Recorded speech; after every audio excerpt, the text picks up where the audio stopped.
So I know my camera is mirrored, but that is okay. These are the talking points I'm going to try to hit in this video. But if you know me, you know, I'm going to go off on a deep end, man. That's just how my reviews are. But I'll try to keep it controlled, try to keep it concise, try to keep it, comprehensible. But anyways, welcome back to another video, ladies and gentlemen. Sending out a lot of love as always. I just want to say, if you enjoy the video, make sure you comment down below. YouTube's algorithm switches all the time. I'm pretty sure a tad bit of your imagination and a tad bit of belief and, tuning yourself into the universe actually makes this thing operate, along with the side of willpower, consistency, discipline, and just not giving up and truly having the passion for doing this, just like anything in life. So if you could please like the video or leave a comment down below. You don't even, just leave any comment you want, except anything. It's the internet. Anyways, without further ado, man, let's just get this video kicking off and let's see what I create, man. It's probably going to be chaotic. Okay, to get this out the way, I guess I'm going to combine these together right in the beginning. If you have not played Sunset Overdrive, you should play Sunset Overdrive. I'm just going to say that right now. This is one of, hands down, the best games that Insomniac decided to make when they were still actually making games. Messed up joke. Hopefully it ages, when someone says it ages poorly, hopefully that ages poorly and they actually start making games that prove me wrong. Anyways, true escapism, not escapism into a new, more political game based zone. I need to stop. Anyway, so we're gonna, like I said, that I'm gonna combine that with the main issues in the game, at least on the PC ported version. And I don't, it is a port, but there's like things they refined, I'm pretty sure, in the PC version. At least I can't remember all those years back when I played it on the console, but anyways, doesn't really matter. Yeah, so should you play it? Yes, for sure. You should definitely play it. Like, it is hands down one of the best games, and I'm going to get into that later in the video if you want to know why. But I think you should just go and experience it for yourself. And there are systems that I'm going to talk about that could be annoying to certain people, but I think for the most part, they're okay, or they're manageable. And it's actually, the game's pretty fair, too. I'm still judging whether I want 100% or not, just to create a challenge for myself. But either way, yeah, the big issues. There's 3 big issues that I first had this section named for the video in a Word document. And the number one big issue, and I actually talk about it during my playthrough, where it's kind of that thing where, coming towards the end of a game's development starts to slack a little bit. Like, they start to just, we're finally getting to the end of the game. We're getting right down to that crunch time, and then things start to go a little haywire. That's part of the first issue, is that the game started to crash in late game. But it only crashed like 2 times. I'm not going to be dramatic. I'm not going to put it out there like, man, it was just unplayable and this. No, it crashed like 2 times, and that is it. And I think I had one earlier crash, because I'm pretty sure I had 3 big crashes throughout the entire playthrough. But the whole game autosaves, so it doesn't really matter. And I think it autosaves pretty often, but I don't doubt there will be one unlucky person out there that literally gets like a crash in between a save. I don't know.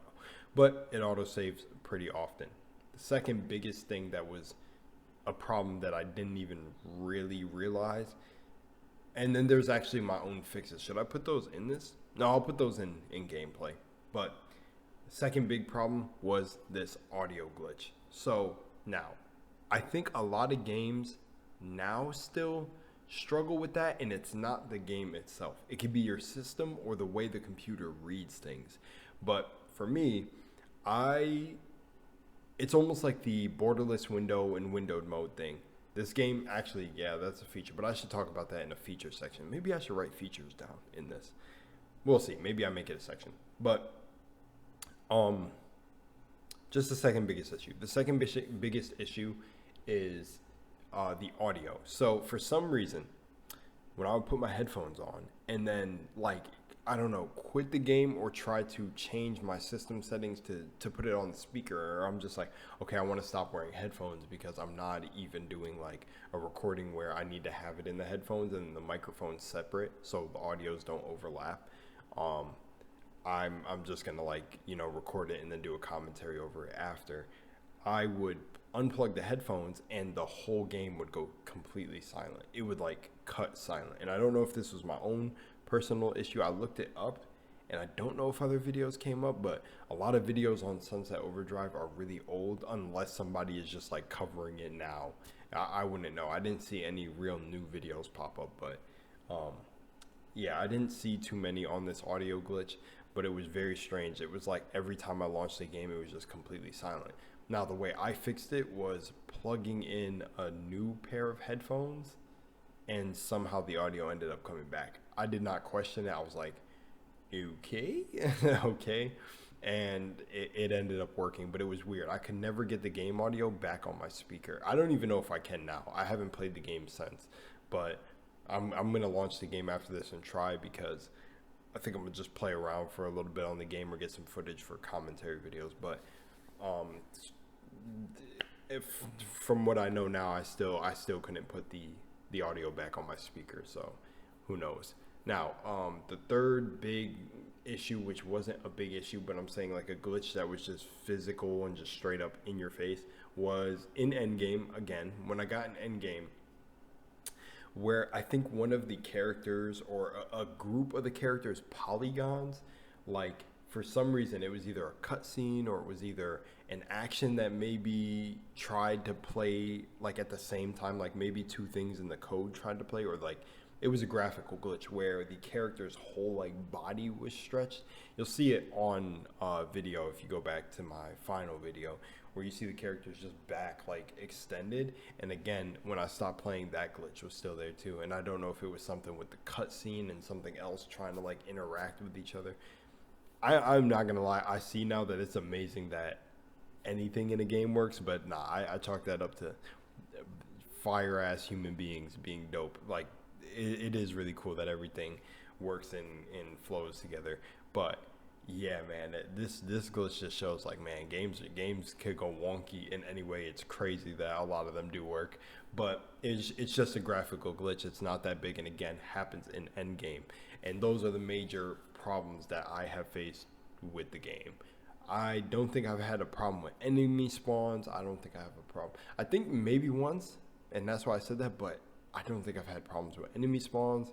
I don't think I had a problem with any missions glitching out. At least all the main missions are fine. Yeah, actually, besides the chicken mission, but I'll get to that in gameplay. But again, that one could also be because of how you're supposed to go about it. I don't know. I didn't want to put it in because it wasn't bad. It didn't halt me.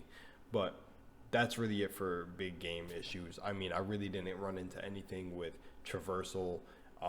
Again, on PC, I said in the beginning of the playthrough that like the movement controls were weird, but after I got the hang of it, man, and stopped being a little bitch, I got the hang of it. So it honestly, it doesn't matter.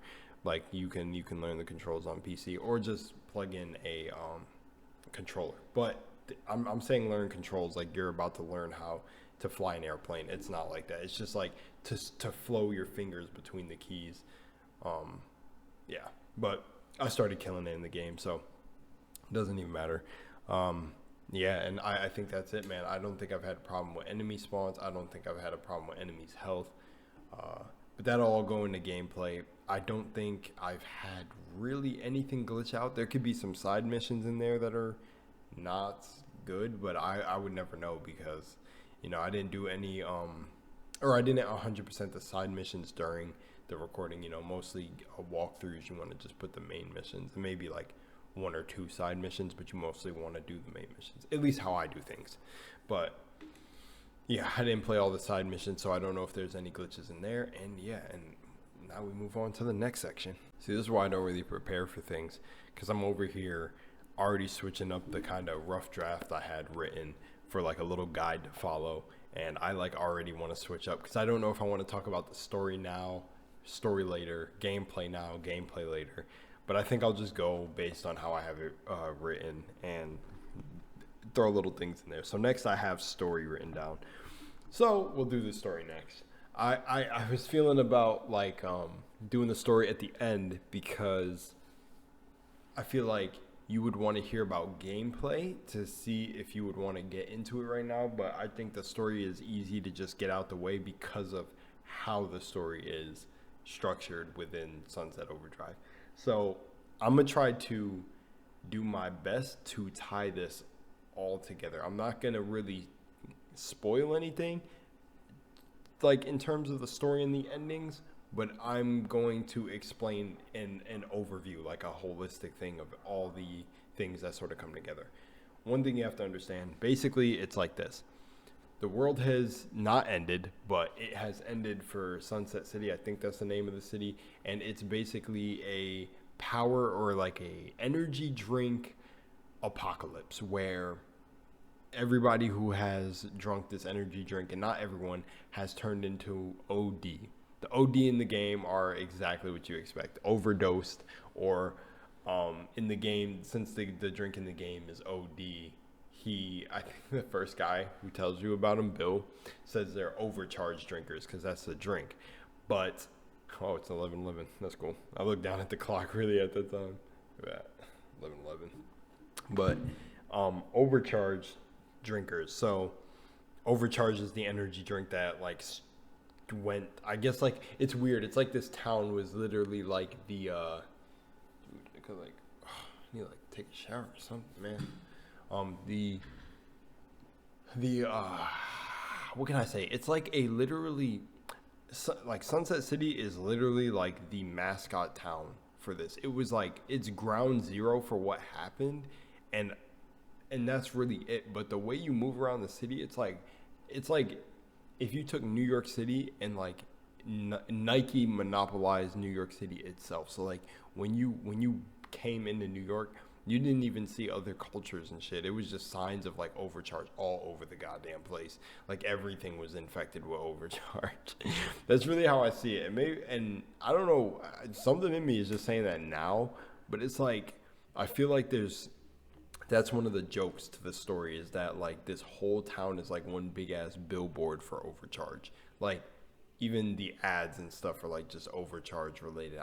It would have even been funny if they put in a drink to try to go against it, almost like a competitor, but I don't think there's literally a competitor in the game, or at least if they talk about it, it's like a straw man kind of thing.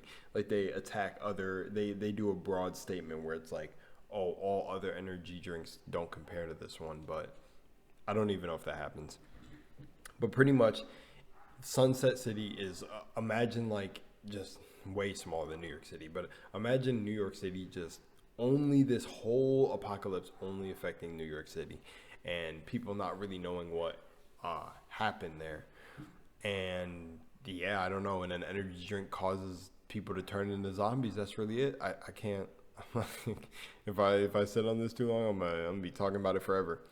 But a really good way the story just is like, I'm gonna say it like this because I'm freaking over here just yapping. This dog's barking hella heavily. They're getting crazier. Wow, it's getting crazier. I don't even know if the mic is picking that up. I'm gonna see real quick. Yeah, they're gonna keep up their yapping, and you can hear them in the recording. So we're just gonna power through, and hopefully they stop. All right, so back to what I was saying. Maybe they help me kick back into gear to actually explain this part better. Sunset Overdrive does not take itself serious. It really doesn't. Like the references in this are really amazing. Like I'm pretty sure they reference Carl Jung in this, or Carl, but the philosopher, they mention a bunch of them. I'm pretty sure. Funny enough, the topic of Nostradamus has come up. I'm pretty sure Nostradamus gets referenced, but there's a lot of like funny references to philosophy and things like that as you progress through the game. And then there's this whole just non-serious thing. There's all jokes about stereotypes, like Mexicans over here at this point, cliche nerds over here at this point, and just like jocks over here at this point, thugs, and then like the whole fourth wall breaking thing for me, like some like Deadpool shit, is like you'll hear the enemies say things uh, um oh, like I hope this is all a dream, or am I gonna wake up from all this and it's gonna be one big dream? And it reminds me of what Borderlands 3 tried to go through with the Krieg psycho moment again, where you go into his mind and like it's all this thing about like the cosmos, but it's a lot of reference to metaphysical stuff and like spiritual things. It's like Sunset Overdrive kind of went for that too. And with some of the enemies, when you just hear them, like the barks that they have, funny enough with dogs barking, but it was cool when I learned that that's what they did to like NPCs you would pass. They would call them barks.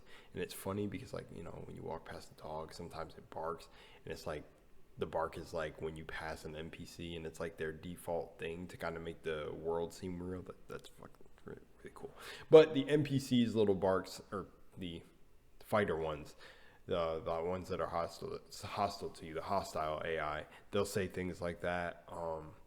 And it's just funny. The zombie AI, you already know what they're probably doing. Don't even gotta explain that, but it's pretty cool. It's pretty cool, and yeah, there's a lot of references. They're big on the whole stereotypes thing. One thing that I did see them leave out. No, did they? Again, I'd have to play the side missions to truly know, but again, you can tell the story was really handled with love. Like, one thing I want to throw in here is it doesn't take itself serious. It breaks the fourth wall so much. Like, there's like a mission where you're helping this girl named For Kim, right? And at the end of the literal mission, she's like, okay, meet me over here when, blah, blah, blah, insert quest, when you're done here. And she's like, oh, is this the part where you're randomly going to disappear and end up in the next place that I need to go? And it's like, yep, let's just not question how it works. We've been doing it the whole game. And then it's like, that works so well for the type of game that it was, and it was handled in a way where it's not cringe. It's not like every single second they're throwing the fact that this whole game is just not real and blah blah blah. And it's literally felt the immediate moment you play the game. Like, and then they went for the whole working a dead end job before the end of the world spin, which is fire.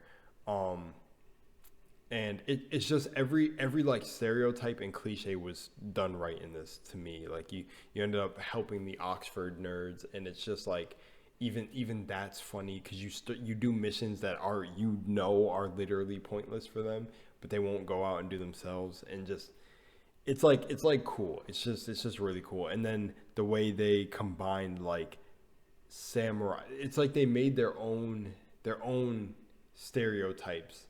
Like the troop, the like Boy Scout, Girl Scouts that you come across are like samurais, and they like follow this whole Bushido code and all of that. And like then you got the LARPers. That was awesome for me. Is you got the LARPers who are like role playing in fantasy, and just like their character development is really funny. And it's just like even the enemy groups are funny too. Like the actual makers, like the corporation that makes Sunset Overdrive, the corporate overlords, their robots are literally like walking advertisements for the drink, and it's just funny. And then the scabs are just like your thugs. But it's crazy that the same makers who made Sunset Overdrive, or the same devs on it, are some of the devs that worked on Borderlands, because you can see it in everything. You can see it in the writing, you can see it you can just see it. It just has that feel. And I really love the Borderlands series because, again, another series that really didn't take itself serious, but had one of the best main villains, and did jokes. I can't say did jokes right, because everyone has their own flavor, but did it in a way where it's like maybe a lot of it is going to be hit or miss, but except it's all not bad. It's not insufferable. The voice acting is really good. I was mind blown to watch the credits and see that Laura Bailey was on this, but then it made sense for me. I heard people, dude, I don't know. To me, Laura's awesome, but anyways, I heard some weird thing about like something. but that's not for this video. Anyways, but the point is just that there was so much love put into this game that even when you're at the end of the story and you've cleared the story, there's a damn achievement for watching the entire credits and not just closing out the game. You get an achievement for going through all the credits, and the achievement's like appreciation.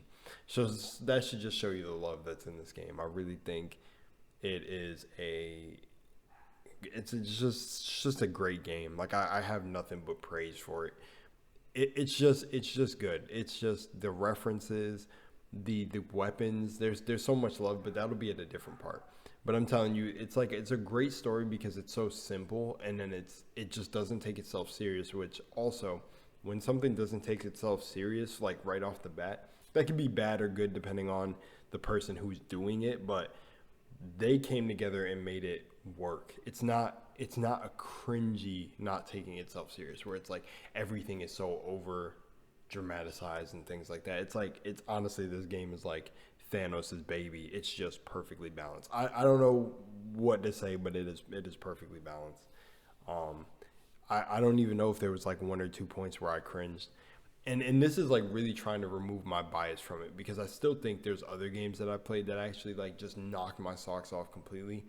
And I think that would be something like maybe like the Dark Souls series, but literally for what Sunset Overdrive is trying to be in its category, it worked. It really set the scene for games to come. Yet now we're going backwards. Like I would say the other games, that the game that this is similar to into not taking yourself serious that now went down the hole is Saints Row. Hands down, Saints Row. Like it's like Saints Row level of funny to me. Like if you can like compare the two, but they're still their own thing. It's like Saints Row was that until it became what it is now. And I'm not talking about the new Saints Row for anyone who thinks that. Hell no. But yeah. So that's the story, man. The story, you know, there's a really lot of great moments. They switch up the cutscenes and the things that happen within the, like, dude, there's like a whole mushroom trip section. Like, it's just like they keep throwing curveballs at you, and it's great to experience. And you can show like the handcrafted love, and also the handcrafted of the city being able to grind and flip on most of the objects. And even though like they show you the like, even the tutorials are fourth wall breaking, but they also do this thing where it's like, because of establishing what you're going to do in the very beginning of the game, it's like, I don't know, it just meshes so well together. But yeah, that's a story. It really doesn't take itself serious. But all right, on to the next part. Combat and gameplay. I'm gonna try to mash them together, and they technically are, because it's like combat gameplay. I'm looking at myself in the fucking OBS. Anyways, okay. So combat. Thank you, Lisp. Combat and gameplay. Combat can be summed up super easy. You're shooting things. Traversal kind of flows into this too. You're shooting things, you're building up a meter, and when you build up that meter, more awesome things happen while you're shooting the thingies, more effects happen while you're shooting the thingies. You're running around and you're shooting thingies, and you're hitting thingies with a melee thingy and causing havoc with extra buff thingies. Does that help? No extra powers, no nothing fancy, just thingies and survival and powers. And yeah. You know what would have been a really cool addition to Sunset Overdrive, now that I'm thinking about it, is if they made the NPCs that you run along with in the game and everything be sliding, flipping on things too. That'd be so cool to see, like, everybody else using the kind of same movement and stuff that's going on. But like, I get that the game was based around you being like the superhero, so yeah, and yeah, so it's kind of funny. But yeah, anyway, so the combat is great. Like, in the beginning, it can be a bit of a slog until you start leveling up the guns, because when you level up the guns, that equals more damage, more ammo, and et cetera, et cetera. So more damage, more ammo. As you progress through the game, level up and collect items, you get the things that go on guns. So like I would just call them gun perks to easily understand it, like gun powers. So it's like I have a revolver, and when I get it to level 2, I can now put a perk on that gun. Say I want enemies to explode into a combustion. Yep, that's where we're getting. It's just going downhill. So say I want enemies to explode after I shoot them. Well, boom, I put on this gun perk, and now when I shoot enemies, they explode. But hang on, there's a twist. Because remember that meter I said you build up? Well, there is a style meter because, of course, this is like a skateboarding game where you got to look fly. Well, when you're killing enemies, grinding on rails, doing all of that sort of stuff, and flipping, which you can do on all of the city because it's just handcrafted and beautiful, you build up style points. So when you reach style level 2, depending on the level of the perk required, or like the perk has a requirement to activate. So if it's a level 2 perk, it'll activate when you reach style level 2. So now you're grinding on rails, boop, you see the bar go to level 2. Now when you shoot enemies with that revolver, they will explode. And if they're level 1 like style or level 1 perks, boom, it's already activated. and that's really pretty much combat in a nutshell. And there's a bunch of guns that affect different enemy types. So the revolver is better because it's like high focus single target damage. It's better against the bigger enemy types.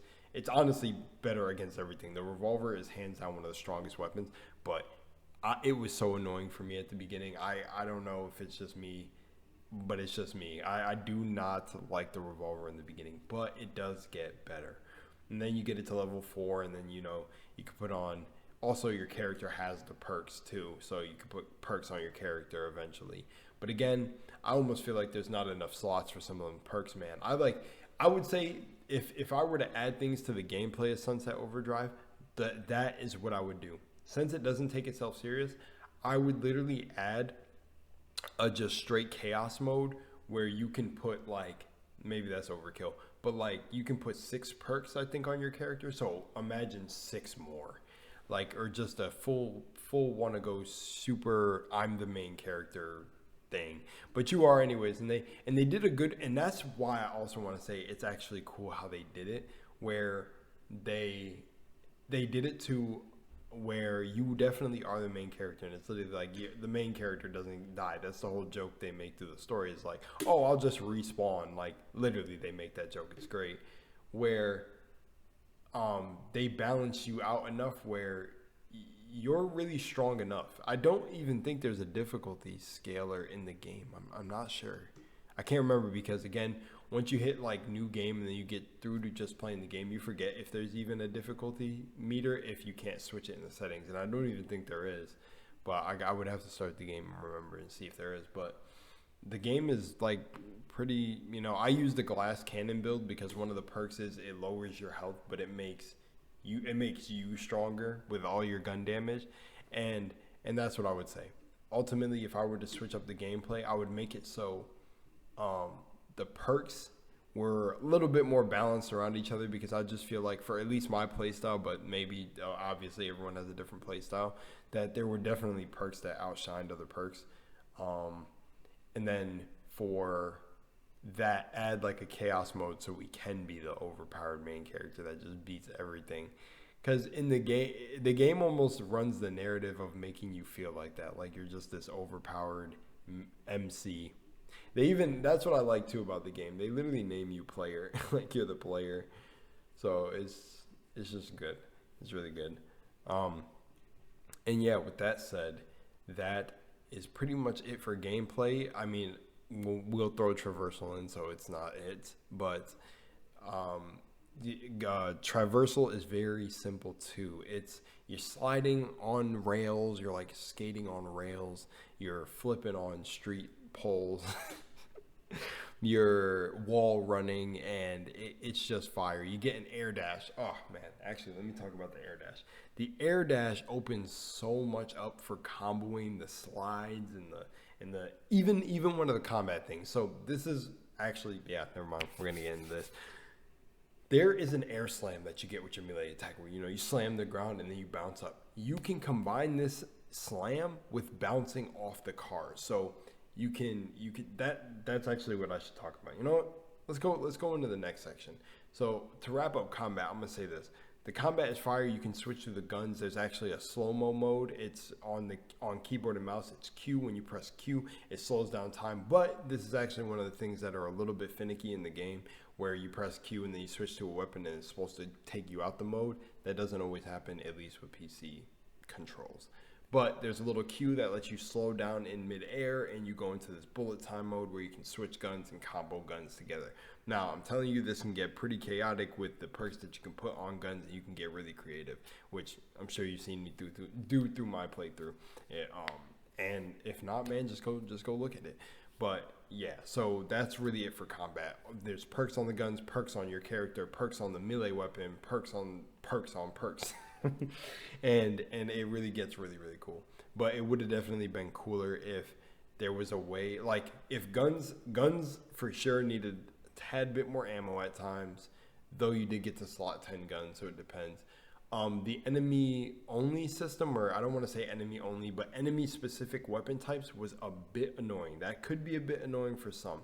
For me, it was fun to replay the system, and when I got into my flow of using the guns, I really don't notice it. I'm like, okay, actually it's not too bad. So it's really when you get into the flow of things, it's not too bad. But still, I did want to use certain guns against certain enemy types. Again, explosives suffer in this department, where I think some of the explosive weapons should be destructive. I think the physical robots and everything else there is that explosives should destroy lots of the mobs. I think the Herker, which is the big zombie, you'll shoot a rocket launcher, like a TNT teddy bear at it, and it'll do nothing to itself. But then you pull out that revolver and shoot it once, and it's like freaking a quarter of its health. It just starts chipping away. And I get the certain guns focus on certain enemies thing, but it kind of gets annoying when you just want to kind of use your one main gun. But again, this game isn't really 100% built like that, but they did do it well. That's why it's hard to even make a critique, because it's they did it really well to where you can use every gun against an enemy, but definitely certain other guns are better, and that sometimes can be problematic in the early game. I'm not joking you, where you really have to be focused. But that can be, again, you could just see that as progression based. Well, when you start progressing, you do open up your arsenal to getting through waves of enemies faster. And even the perks, there's perks that make you do more damage to certain enemy types. But that's also why I think they should allow you to have a tree that you can add on more perks, because what if someone wanted to make a build where they did have extra gun damage, but for every gun and to every enemy damage type, without having to make a glass cannon build? But it's balanced in a way where if you pick glass cannon and level it up, it's still stronger if you couple all together all the damage types. But man, I found myself really wanting a one-shot just so many things, and I think that in a game like this, that would be a cool option to have. But definitely, that again is a process. There's a lot of balancing and things you got to think about ahead of time and put yourself in this mind state where you see the real overview of everything working together and not being busted. But so in terms of that, they did very well with not making things too overpowered, but still it can feel weird at times. Is it called power creep? I don't know if that's the right saying for that, but it feels weird at times. It feels like some guns should be, that's just it. It feels like some guns should be destroying certain enemy types, but they don't, because of developers' choices. I feel like a lot of the explosives in the game should be way more destructive than they actually are. Now we get on to traversal, which should be short. Now let's talk about traversal in gameplay. Traversal in gameplay is super sick. Like I said, it's an Insomniac game, and they got is it the permissions, the IP, whatever. I act like I haven't been in games for so long. It's horrible, bro. I need to sit down and study more. But they had permission to make the Spider-Man games. So movement in this is just absolutely sick. I was watching my boy play Spider-Man and just looking at the movie. He was playing Miles Morales, and the movement just looks so satisfying in that. And I I love to see that people find that so therapeutic, just web swinging through New York City, and that's just sick because that's exactly what Sunset Overdrive feels like. It's a whole made up city. Oh, and that bro is actually back. You done with your workout video? Bet, bro. I'm gonna be done with this soon. Anyway, so you get the same feel like in those games, except this was the earlier version of that. It's for me it was seamless. Like actually I had no stuttering when it was rendering the city. I had no problems with anything else. It is seamless travel. Like you're just and it's like over time when you actually it's just when you get that air dash, like I even say it in my playthrough, when you get the air dash, the rail boost is good, like being able to boost on the wall. You're basically able to boost on everything. But when you start getting into your flow of boosting around the city and traveling, and man, it's good. And this is what's crazy too. This is what's crazy too. You know it's a good traversal system when they have fast travel in the game, but you still feel like using the main thing in the game, which is to build up style, because it also ties into your combat. You need to build up the style meter to have stuff start getting chaotic. So it's crazy that they put fast travel in the game, and there's a lot of fast travel points. And also fast travel is even funny. We got to talk about that. Fast travel is hilarious because they have you come through like a porta potty. I don't know if the animation switches or literally it's all just a bunch of porta potties, but they it's like it has style. The game has style. It's awesome. Now back to the traversal thing. They did a really good job of balancing the two because it's literally like they have fast travel there all over. They literally tell you for one of the missions that is deep. So it's like there's a mission that pops up when they remind you of fast travel where it's like 800 meters, and it says, "Oh yeah, that's right." Your player's like, "Oh, I can fast travel," but it's like they did such a good job on making the whole sliding on the rails, bouncing off a car, swinging off a light post, and all that. They did it so well that you don't want to fast travel. You're like, I don't even mind to just fly through the city. And then also that, because there's collectibles in the game that also boost the perks you get, it creates this incentive to want to travel. And from between your point and the 800 meters, you would want to travel and just collect the collectibles instead of fast travel. Because that's what I thought about when I was playing the game. I was like, well, there's collectibles from here to 800 meters. So let me just swing and slide and collect all the, like, I'll tell you about the collectibles. There's toilet paper on the light post. There's neon signs on the wall. There's what else is there? There's little Fizzco floaty balloons, and Fizzco is like the corporation that made the energy drink.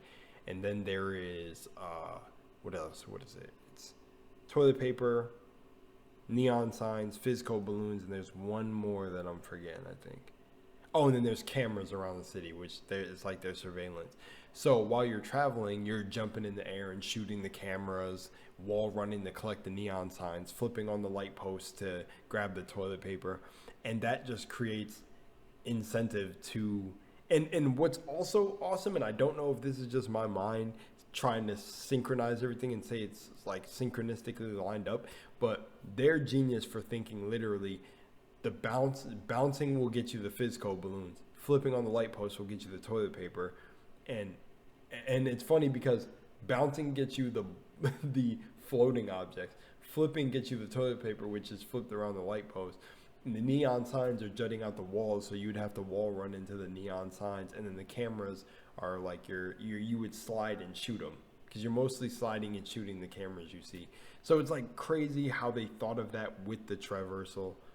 And it's just like, man, an overthinking genius mind did this too.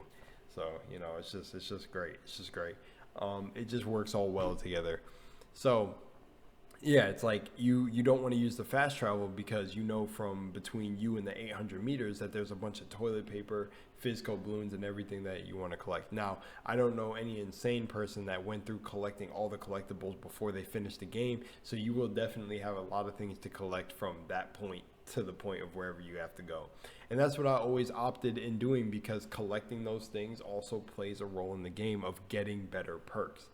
So it's just like they knew how they were throwing these systems together. And that's pretty much it for fast travel and the traversal through the game. The whole map is handcrafted, so you can literally grind, flip, spin, bounce, jump, backflip on absolutely everything in the city because it's handcrafted, and that's why I truly still believe in game design that even if you go for like an open world map or even not instances, because that's not an instance like that if it's all one map, but like, I guess let's say from instance based to open world to whatever, handcrafted towns and cities, whatever, in these certain spots will always make a better feel than like randomly generated. So this city being handcrafted by a whole team of devs, or like the team that focused on the subsection within the greater team that focused on environmental design, I guess cityscape design, whatever. I'm kind of making up my own things in between, but the team that focused on environment and all of that and blah de blah, they handcrafted an experience where they can literally put in every little detail like that. Like, let's put a street rail you can slide on here. Let's make it so you can slide on the corner of this building. Let's make it so you can wall run across all of this. Let's make it possible so this light post is literally near this light post right here, next to like maybe a line of light posts where we clearly want you to either want to flip on these, or we'll put power lines ahead where you can just slide across and drop down, flip, jump back up to the thing, and then let's put a car here so you can now have another option to flip on the light post, like somebody in gymnastics, jump on the car, jump up, and then slide on the power lines. Like, because it's handcrafted, there's just an amount of detail that you can't get in something randomly generated. I mean, that's a no-brainer. So to me, that's just beautiful game design, and I love environments and stuff like that. Yeah, on an old account, actually, I think I resonated really hard with one of the environmental designers in Flintlock. He followed me on Twitter, and that was dope because I was like, yo, the environments look absolutely beautiful, and that's what I'm here for. Handcrafted things instead of randomly auto-generated maps and levels, even though, procedurally generated, is that what it is, has its place in certain games, but, you will not beat a handcrafted experience of like, this is what I want you to see. This is me. This is our work. This is the beauty. And it's like, you can literally get on that game and almost make like the montages of like people making the montages in Spider-Man where they're like web swinging through the city. You can definitely do that in this. Like, hands down, you can get creative. Hopefully you can get creative. I hope your imagination, if you like games like this, you can definitely get creative. It's a movement-based game for sure. That was a lot on the traversal and movement and everything. And it's like, when a game allows you fast travel, but you still want to just literally use what they implemented, which is grinding and sliding and all over the place. I mean, that speaks for itself. All right, moving on. Customization is very short. I'm going to try to bang it out super fast, and then we move on to the next section. Customization was done really clever in this game and really cool. So what they went for is when you switch color schemes on certain clothes, it changed the overall style, not just the color. It changed like the style based around the color. So I thought that was really neat too. Again, I think one of the most powerful things to add in any game, and it would just be a step up from Sunset Overdrive, was literally have all the clothes that are in Sunset Overdrive and then add a color slider. I don't know how simple that is in gaming. It seems simple enough, but boom, a color slider. If there was a color slider in Sunset Overdrive, it would be hands down like one of the best character creations in any game. And that's just because they went for two body types for male and female. They went slim, like a little bit thicker on the girl, or a lot thicker depending on your perspective, I guess. Then they went for like, slim guy, and then went straight brute guy. There could be like three body types in between and then make like kind of an in the middle one. But I honestly think it was done very well. For what they were going for the game, they maybe, again, you got to think about time spent and everything like that. Maybe they didn't want to make it overall too in-depth. Just like, here's your creative thing. And it's like they did it simple enough while still making it detailed enough. And there is a hell of a lot of clothes in the game. But the only problem I ran into with the clothes in the game is I wish there was a slider, because I wish I could have mixed and matched certain pieces and then just changed the color to make them all, come together. But I made some pretty cool outfits if you've seen my gameplay. So no complaint from me. Other thing that was a little like weird of like graphical glitch was there was, I'm trying to think. There was the character model that I was using, which let me explain before I actually explain this character. They went for, I think they did it well on doing the different types of bone structures and facial features of people from different parts of the world. So Middle Eastern, Asian, African, Native American. They did a good job of putting literally like everyone's kind of like bone and facial features in the game, and they did it well. Like literally, you have to see it for yourself. They did it well. Where I was playing, like, she to me was like, I don't want to be seem like racist, but she just looked Middle Eastern.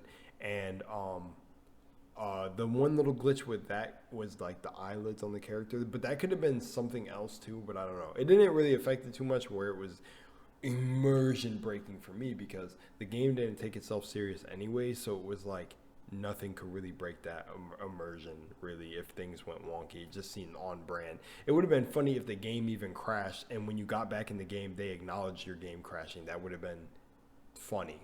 Like they acknowledged, like, somehow knowing around, like, damn, like, sorry that the game crashed.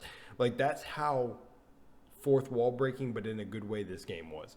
Even when you launch into the game, which I should have said this in the gameplay part, you literally, your character lands, drops down, looks at you playing them, and then hits the camera back, and the UI comes up.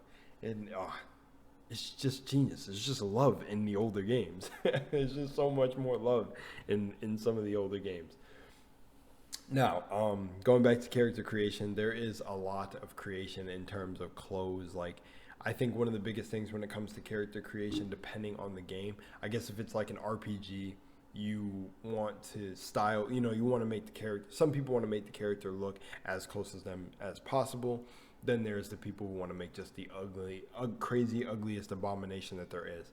There's that too, but that's not in this game. In this one, it's more just, pick a face and play. And that's not too bad to me. That's a lot, given when you go to see the clothes. It's like, there's a lot of customization. I like outfits. And again, it's done in a cool way because you're in third person and you're not in first person. So that also plays into a part of customization, if you know what I'm talking about.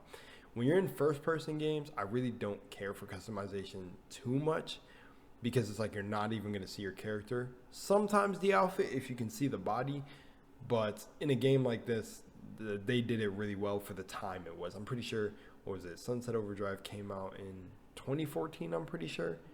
And to me it was ahead of its time, bro. It was a really good freaking game, man.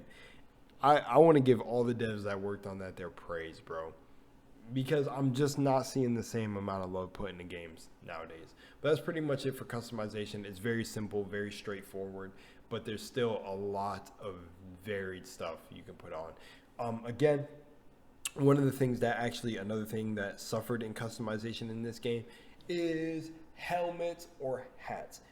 I don't know what y'all were going for with the bobblehead hat compilation, but this game suffers from it, and there's other games that I can't put my tongue on right now and reference that do this thing, where when you put on a helmet in the game or like in customization, it's like freaking 8 times their head. It's like, why do games do that? Why is that?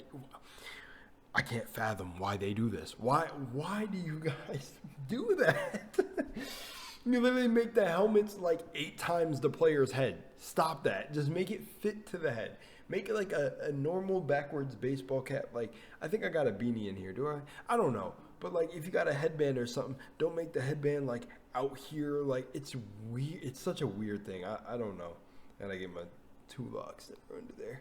But Yeah, and I think the hairstyles for the girls at least were done really well. I don't know if there was more. I didn't see the guys' hairstyle sides, but yeah, the hairstyles, everything, down to all of it was done really well. The helmets are a big thing though. That literally, not like no pun intended.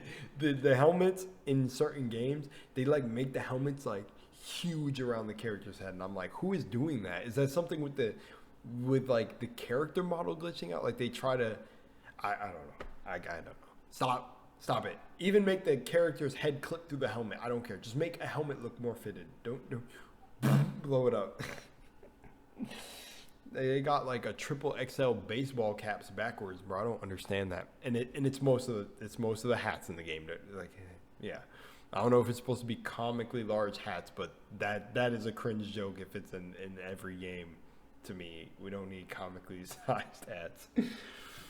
Yeah, that's really it for customization. It's pretty straightforward, but it's detailed enough where it'll keep you satisfied. Trust and believe. You know, and they got the costume saving section, so you already know, or sets, the different sets you make. But all right, that's pretty much it. You can customize every piece down to the sword, the shoes, the neck, the piercings, the tattoos on your character. Can't complain. Can even make your character in their underwear for the entire game, which, yeah, a lot of games are censoring that now. Can't see the woman body. Sorry, guys, it just doesn't exist. I'm gonna actually wrap this up in two ways. I'm gonna say just thank you for watching the video, and I'm gonna put where I go into a little bit of a rant at the end. But what I want to say is Sunset Overdrive is just a work, a masterpiece in my mind. It probably gets like maybe a solid like 8 or 9 out of 10. I don't want to give it a straight 10 out of 10 because combat was annoying for me at points, but it's still a beautiful game. Handcrafted City, amazing. It wasn't too much of a soundtrack, but the soundtrack went off here and there. I kind of turned it off for recording at times, or turned it very low, but I know that it's mostly rock, go metal, because that was kind of the whole thing. It was also based around more of this like metal sort of theme, and honestly, it's amazing. I like it. It is one of the games in the past that showed a lot of passion. Like I will continue to say, it's really beautiful. And just more things to say about it is I think all the weapons were very, very clearly well thought out. There's a lot of, innuendos with a lot of stuff. There's literally a place called, Smexburger. I'll say it like that. But I mean, you see it in the game. So honestly, it's a mature game, but, YouTube's rules. But definitely, it's just truly a beautiful game. A lot of thought went into like the clothing items that you have. Maybe a lot of thought didn't go into some of the items because a lot of them are doofy.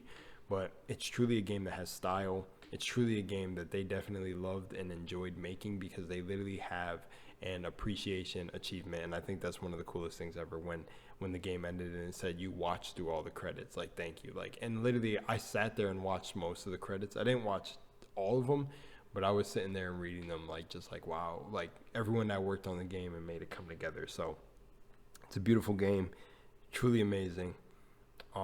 Definitely, again, if you maybe just skip to hear my conclusion, I don't know, that'd be a little bit weird, but if you just skip to my conclusion, I would say play the game for yourself. Definitely, I would advocate for the game. I'm not paid by Insomniac. This is literally not sponsored by Insomniac. It's just a really good game. And honestly, I don't even think with the direction of things and what you're about to hear if you stay for my rant, I don't even think they want games like this anymore coming out. So I don't think they would want Sunset Overdrive to be sponsored or blow up. So yeah, it's definitely a treasure of the past, and it definitely is like one of the hallmarks, I guess I would say, is that using Hallmark, right? It's one of the pillars in gaming where it set the scene, and definitely, I don't know if any games have ever said they were inspired by Sunset Overdrive, but I've seen games when I was doing like reaction videos to game trailers that reminded me of Sunset Overdrive, and I don't doubt that there's games that take inspiration from Sunset Overdrive when it comes to writing, maybe sometimes design. I don't know necessarily combat, but definitely Sunset Overdrive is something that had to set the mark for a lot of games. Like hands down, it had to, because it's just really done well. The animations are smooth, guns are smooth. Like I said, they literally, I think the first shotgun you got, and this could be back in gameplay and design and stuff, but it's like the first shotgun you get in the game is like called the compensator, and it's an innuendo. It's like a what do you call the joke? It's not like an ironic joke. I don't even know what to say things into anymore. But it's called the compensator because it's like the joke on like when a dude has to like compensate for something, like maybe he's like his height, he's compensating for his height, or just one of those jokes. And I just think games were brave. They were braver. I don't know. Yeah. And anyways, I'm going to go into my rant now. You're going to see it. I shot this after the rant just to give y'all like a true conclusion. But I honestly think Sunset Overdrive is just an experience that you have to experience. And my conclusion won't do it justice. But it's so fire. That's it. It's really good. Held up really well on PC. There was a couple bugs. But like I said, they were late game. And they didn't really stop me from beating the game. So I still enjoyed it. You know, if I was a gaming Karen, I'd be mad that my character's pixels were stretching out. But I actually laughed my ass off at that part. Because of how the game doesn't take itself serious, you really just end up feeling like this is part. Of course, it would happen in a game like this. And I think that's just ironic and pretty smart game design. Like, if something glitches in that game, you're going to think it's literally a part of the game. But, yeah. Anyways, I hope you guys enjoyed. And if you stay for the rant, thank you also. I think the rant is really important. But yeah. All right. Peace. Love you guys. All right, guys. The conclusion. We are at the end. I'm going to mix the features in this one, I think. Conclusions and wrap. All right. Let's get it. All right. So, Sunset Overdrive is honestly a masterpiece for the ages. This is literally how they say it aged like fine wine. I truly believe Sunset Overdrive was an example? No. Okay, it's an example, but it is an echo of the past. That's another saying people use.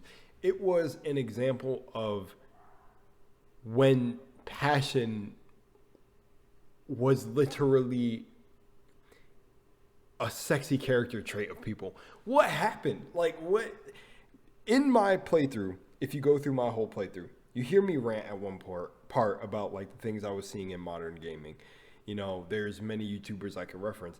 Actually, funny enough, I referenced Angry Joe in one of the videos, and it's not to, anytime I reference someone, it's not to ever disrespect them, but how I watched in one of the videos, literally them kind of joke on the people who were saying in the new Spider-Man that Mary Jane wasn't clearly changed.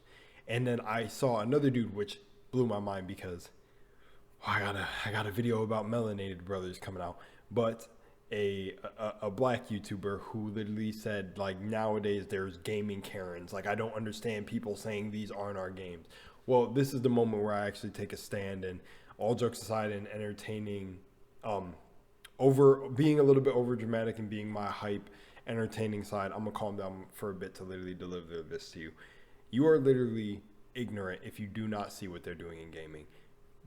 Not to say that there's a problem in there or there's a battle we should be fighting. I truly believe in balance and, you know, just staying out of things and honestly, like, really going deep within yourself to understand why something bothers you or why something is, you know, infuriating you. And if you still after that feel like it's your fight or a battle that you want to battle, then battle it. Because I feel for the people who do get on every day to make videos trying to go against this agenda or try to wake up consumers to the stuff that's being slowly implanted in their game. But you are absolutely ignorant if you say that you do not see what they're clearly doing.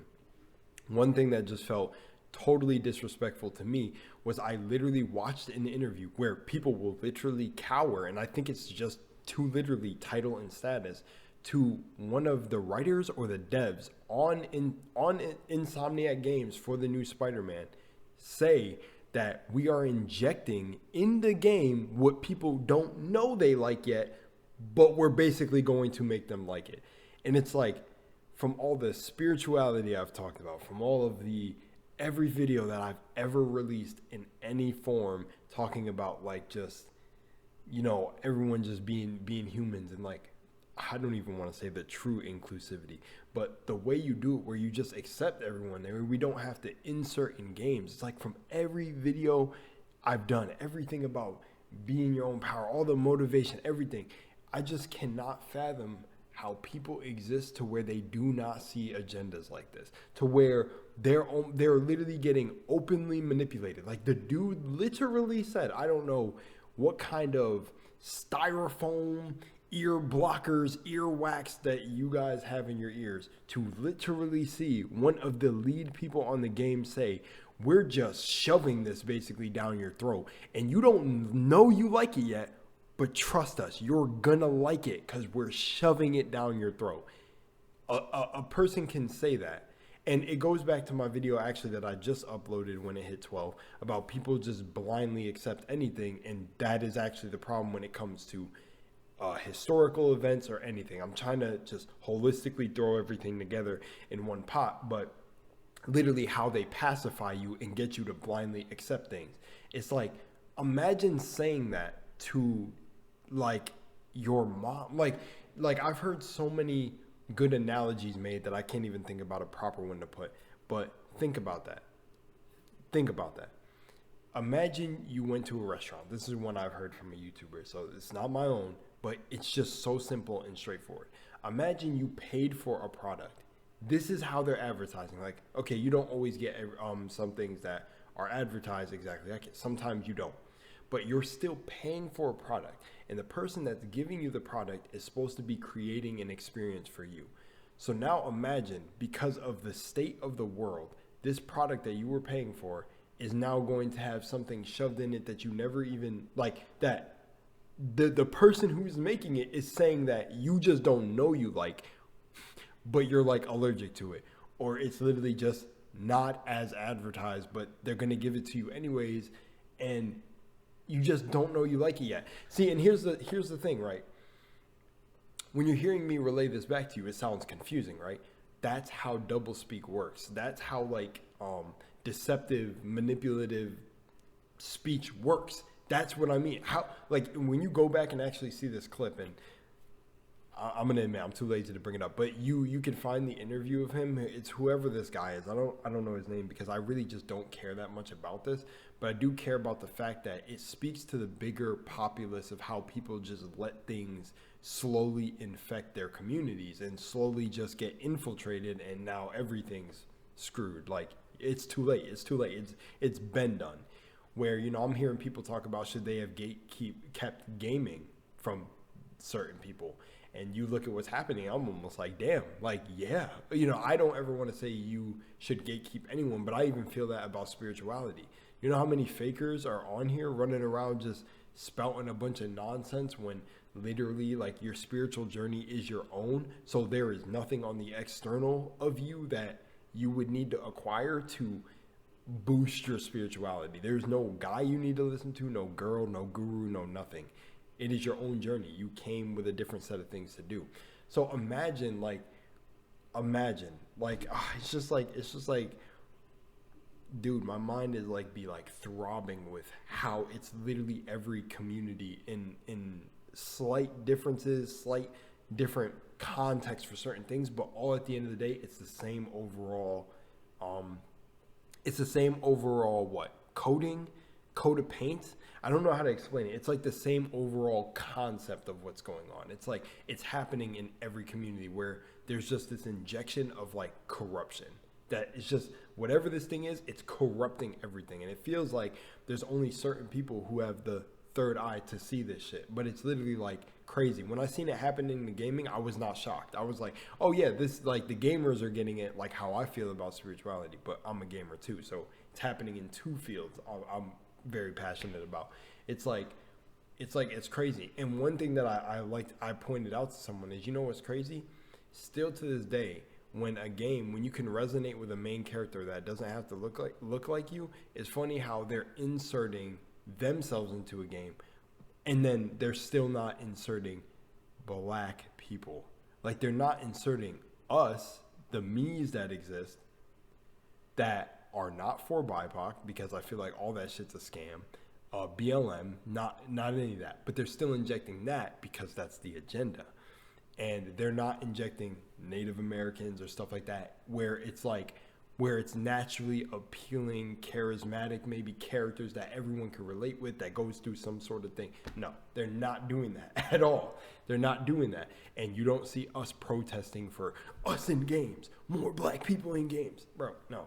You can resonate with anyone, regardless of color. And I might get clipped out of context. Who cares? I have to put this at the end because that's what Sunset Overdrive and doing this whole playthrough meant for me.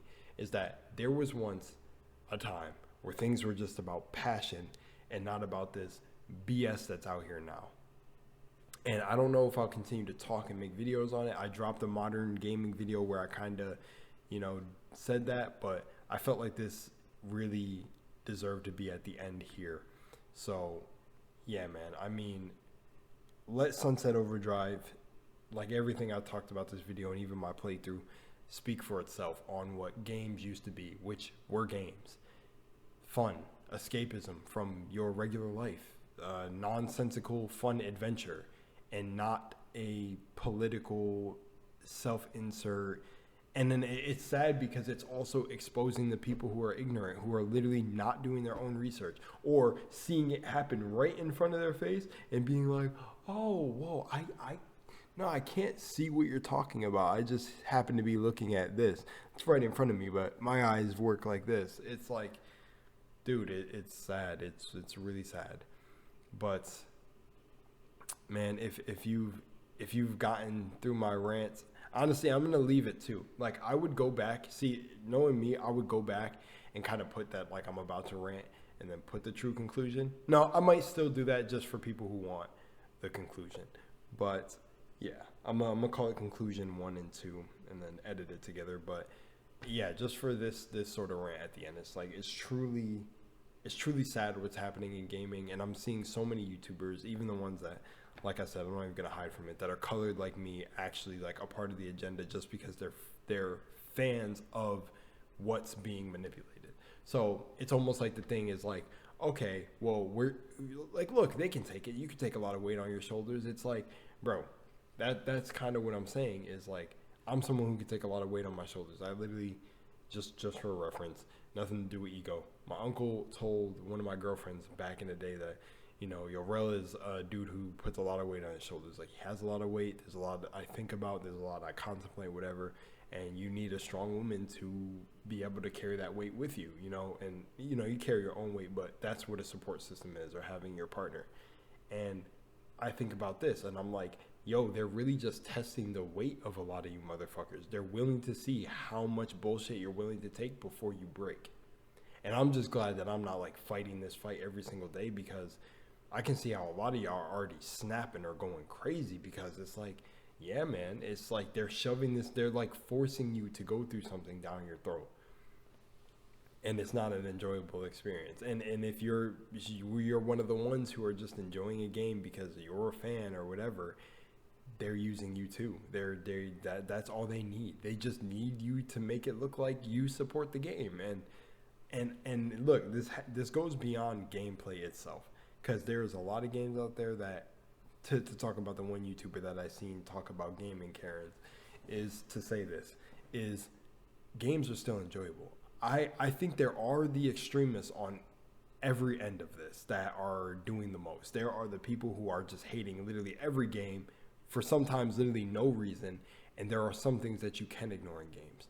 But then there's the other side where it's like, you cannot ignore this stuff. So you shouldn't just attack one side, because then it makes you look like, this. But that's what I feel like we're in the day and age of literally having to preface everything, be so specific on everything, be so pointed on everything, and make sure that everyone knows the exact context that you're using, and like it's the day of. But it's like, yo, you cannot get worried about getting canceled in a day and age like this. It's just like, you got to say what you say. Be against this agenda. Be for truth of what it is to just be. And art, I guess. Because it's just sad, man. There's not gonna... I don't know when we'll get ever games like Sunset Overdrive again. But I'm telling you, man. I've been literally like... I've been literally like, when I go to talk about this, like I literally start to lose my mind, and it feels like I start to go all over the place like a madman, because literally it's so infuriating to see people be blatantly ignorant to things like this going on. And then like, it's like, oh, when it's too late, you guys are going to be the ones turning to every YouTuber who's fighting this, being like, damn, they were so right.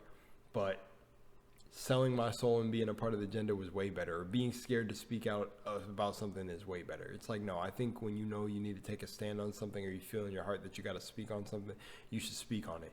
You know, some people, you don't have to make it your life. Like, you know, even for me, I walked away from, you know, talking about spiritual concepts here and there, because I just got frustrated at the fact that, you know, there are a lot of fake people in that industry, like in terms of just using it to make a buck off of you, who they really do think they're stupid. It's like selling you courses. So it's like, even me, I just want to just game, chill, vibe, and just treat this whole shit like it is, and one big ass simulation in the Matrix, and just, you know, master myself and have fun at the end of the day, because none of this is fun. I don't know how, I don't know. None of this, paying attention to any of this is fun for me. So I don't know how someone could stay making content on it, but I definitely will speak out when I feel it rise in my heart to speak out about it, because I think a lot of you are getting played, and this is exactly how weakness gets injected into communities and everything. Honestly, it's just like someone coming in and changing your history and just being like, oh, you don't know you're gonna like this change, so let me just force you to like it. Okay, bro. All right. And then if you are saying that these are gaming Karens getting mad at this shit, sometimes I feel like definitely on both sides, you need the extremists, because what people thought Beethoven was mad, right? And he would definitely, a lot of people that kind of like all these greats, they had to be extreme in their mindset, right? To come out and do some of the best things in the world. So sometimes you need extremists. Maybe you need these gaming Karens to hate every single game. Like, think about it. I always separate myself from everything going on, and I really try to see every single side. And maybe that's why I'm a tweak, because I literally see everything from everybody's side. But literally, maybe you need the gaming Karens. Shit, maybe you need the people inserting all of this stuff in the games to get you guys to finally wake up to things that have just been being forced on you for years. Who knows? But either way, I make these videos to try to give these perspectives, and like to beat whatever this is. I'm done though. But that's my whole video concluded. Thank you guys for watching. And yeah, and I hope you enjoyed. Peace.